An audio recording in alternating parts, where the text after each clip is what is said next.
अस्सलाम वालेकुम दोस्तों। आज की वीडियो के अंदर सर्दियों में जो चेस्ट के मसाइल, लंग्स के मसाइल होते हैं, उस हवाले से बात करेंगे। दोस्तों, जो ही मौसम हमारा गर्मियों से सर्दियों की तरफ आता है, तो अक्सर हमें लंग्स के मसाइल देखने को मिलते हैं, रेस्पिरेटरी इन्फेक्शन देखने को मिलती है। अक्सर व बेशतर लोग, बच्चे, बूढ़े, जवान फेफड़ों के अमराज के अंदर मुब्तला हो जाते हैं। आज की वीडियो के अंदर उस हवाले से गाइड करने की कोशिश करेंगे।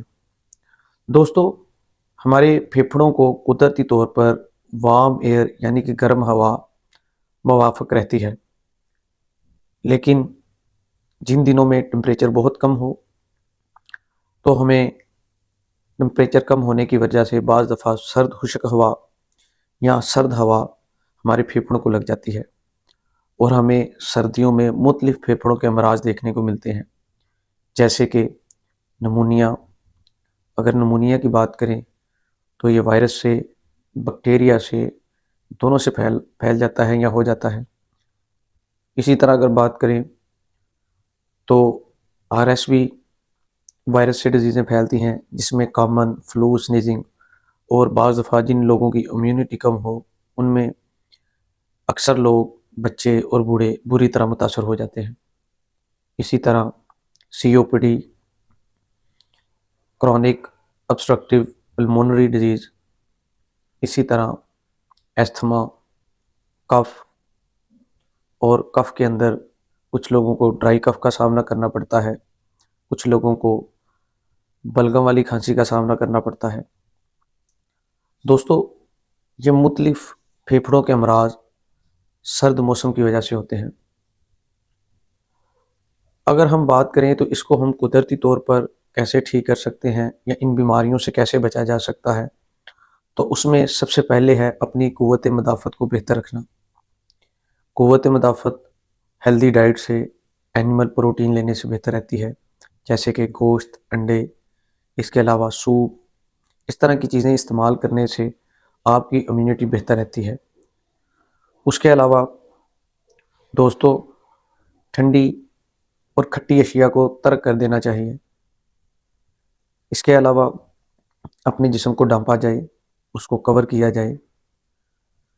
उसके अलावा वो लोग जिनको अपर रेस्पिरेटरी ट्रैक इन्फेक्शन होती है, वो लोग भी फेफड़ों के अमराज के अंदर जल्द मुब्तला हो जाते हैं। दोस्तों, यहाँ पे हम चंद अद्वियात की बात करेंगे जिनको फेफड़ों के अमराज के अंदर इस्तेमाल किया जाता है और बहुत अच्छे रिज़ल्ट मिलते हैं, और स्पेशली जिन दिनों में खुश्क सर्द मौसम हो या सिर्फ सर्द मौसम हो, मरतूब सर्द मौसम हो, उन दिनों में इस्तेमाल किया जाता है। तो ये अद्वियात मरीज़ को बहुत जल्द सेहत याब कर देती हैं, जिनमें इपिकॉक, एकोनाइट, उसके अलावा एकोनाइट के साथ साथ एंटमटार्ट, लाइकोपोडियम, स्पीडोस्पर्मिया। ये ऐसी अद्वियात हैं जो मरीज़ को फेफड़ों के अमराज में शफा याबी देती हैं। इसके अलावा चंद अद्वियात ब्रायोनिया, कालीकार, फास्फोरस, ये अद्वियात मरीज़ को बहुत जल्द सेहत याब कर देती हैं। इसके अलावा दोस्तों, कुदरती तौर पर ठीक करने के लिए कहवे का इस्तेमाल किया जाए। कहवे के इस्तेमाल के साथ ड्राई फ्रूट्स का इस्तेमाल किया जाए, नट्स का इस्तेमाल किया जाए।